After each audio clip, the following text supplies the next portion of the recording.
Hey, Coach.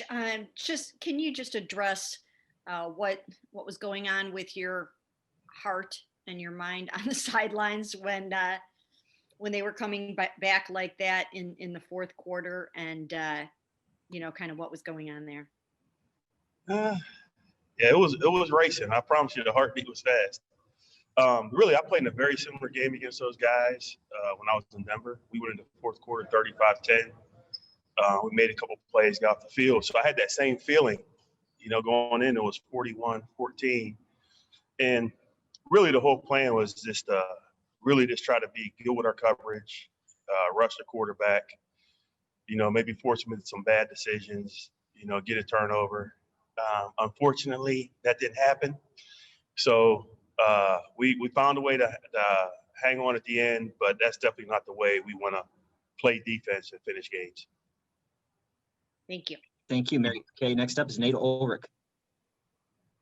Hey, Coach.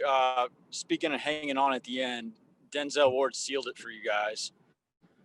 What's he given you, and what does it say about him, given that he's dealing with that groin injury? Very, very proud of the way he fought through injuries. I'm proud of the way he played. When you watch the end of the game, you get in a situation when you're up that much that you play cautious. And when I went back, and obviously I watched it several times, he was one of the guys that stuck out that was really just playing this technique, really trying to finish, and it paid off for us in the end. So really proud of where he's at, and hopefully he continues to play this way for us. Anthony Postal will have our next question. Hey, Coach, what have you thought of, Myles' start so far and the fact that he has 3 straight games now with at least 1 sack and a fumble? I mean, those kind of plays just seem so ho-hum for him now. And they always seem to come at pivotal moments too. So what has it meant to you to have him on your side and just playing so well? Everything. When you have one of those flamethrowers out there, that's what allows you to do certain things in coverage, but always try to put Myles in good situations because I feel like if we can get him one-on-one, I feel like he has a chance to win every time. So just what he's done over the last 3 games, man, just speaks to the level that he's playing at right now. Tom Withers, we'll go to you. That's exactly where I wanted to ask you, Joe. Do you find yourself at times on the sideline, especially down the stretch last week, saying, come on, 95, make a play? No question. That was the plan the whole way, and I was a little conservative, because the first thing I do when I go back, I always look at how could I have been better as a play caller, because I think you have to look at yourself first. And then, now you're evaluating the scheme and the players. But a big part of me calling things a certain way is based on how we're rushing up front.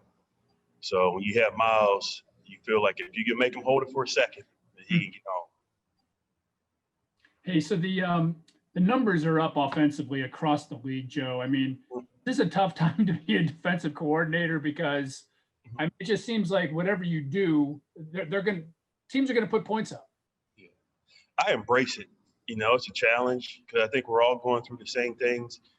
I think maybe some offenses where the system has been intact, especially where the quarterback's been there, they're probably playing more to their level because of that.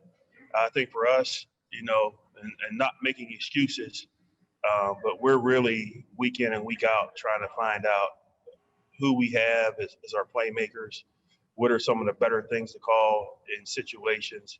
And we'll continue to do that throughout the season, man. But I embrace it, and I just know we got to do a better job defensively, but I will take the win. Scott Petrick, give our next question. Hey, Coach. I want to ask you about another defensive lineman.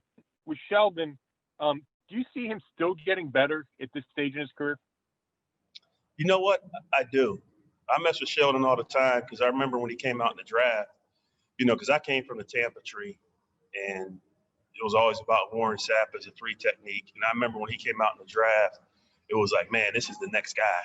So I make sure I remind him of that and say, this is the guy that we need to see all the time. So if there's a big play he makes or you see him running to the ball, I always try to point that out to him, because if we can get him playing at that level, that just helps us when it comes to defending the run and the pass game. And what do you see him bringing on and off the field? Because I know they had a video of him kind of motivating Myles on the sideline? Yeah, he's a character. He's really a good guy to have on a team because he's a veteran. So there's a lot of wise things and a lot of advice that he gives to other players. But I think when it's crunch time, he's the guy that you can look at to say, hey, man, let's get this thing going. So he's definitely been a positive attribute to our team, especially defensively. Thanks. George Thomas, you're up.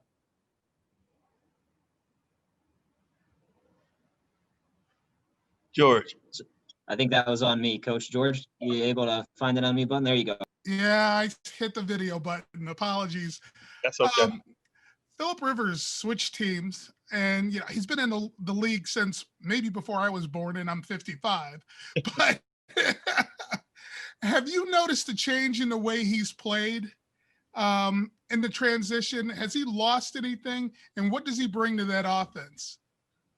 I definitely he brings confidence to that offense because I know that the head coach was with them prior, and when you have a veteran quarterback that commands the offense, he's putting them in the right plays, whether it's run or pass at the line of scrimmage. You can't fool the guy. He's really a good rhythm thrower. He can still make the throws, and I think this is maybe the 14th time I've coached against him since I've been in the NFL. So I see the same thing from game 1 when I first coached against him to game 14. So we're definitely going to have our hands full with this guy. Thank you, sir. Thank you, George. We'll go to Mary Kay Cabot. Hey, Coach, just wondering, what does the offense have to worry about with DeForest Buckner lining up across from them? What is he going to bring? And, just how are you maybe helping them figure this out? I don't know if Coach Stefanski's had conversations with Coach Kiffin about it. But, DeForest he's a great player, just, based on all things he's done so far in his career. But that's the challenge you have, whether you're on offense or defense. Every week you're going to face a great player. So I'm sure they're going to try to find ways to neutralize them with what they're doing offensively. But I got enough problems to deal with. But no, Kevin understands what he's dealing with.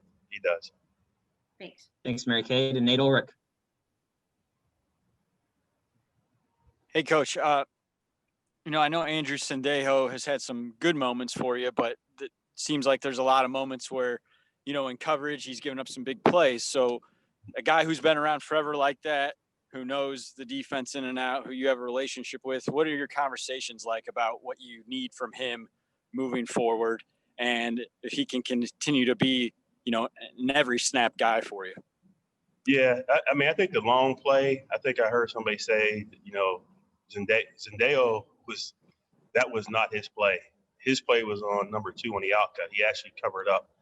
We busted that coverage extremely bad. The pressure didn't work for us, but he was not responsible for that first long touchdown whatsoever.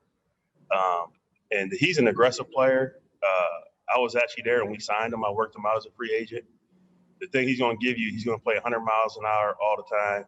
You just, my conversations with him is always just play within yourself. But he's really been an asset for us because he gets everybody lined up in the back end. He communicates his work ethic around the building, his film study. His biggest thing is just continue to work on being consistent and not trying to do too much. Tony Grossi, you have our next question. Thanks, Joe. Mack Wilson's been back now for 2 games and his play time has increased. Is he still knocking off rust, or is he ready to go, you think, in his 3rd game full time? He's feeling a lot better. He's truly not 100%, I would say. He's still coming back from the injury, but he's getting stronger and stronger every week. Again, we put him in a position where, he's getting the majority of his reps in base, and we're just going to continue to evaluate how many nickel reps he gets. But he is getting better, and he will continue to be more involved in our defense on base and sub. Thanks, Tony. We got to get Coach to practice. We'll take one more from Scott, and then we got to wrap. Hey, Coach, I wanted to follow up on Nate's safety question. We've asked you so much about Rodney Harrison, is he mostly a strong safety? Like, is that where you feel more comfortable with him, or could he take some of those free safety reps? I think his natural fit is probably as a strong safety, but there are positions based on what we're calling where he will have to play in the post at times, and it's just something we're evaluating, week to week. He's getting better.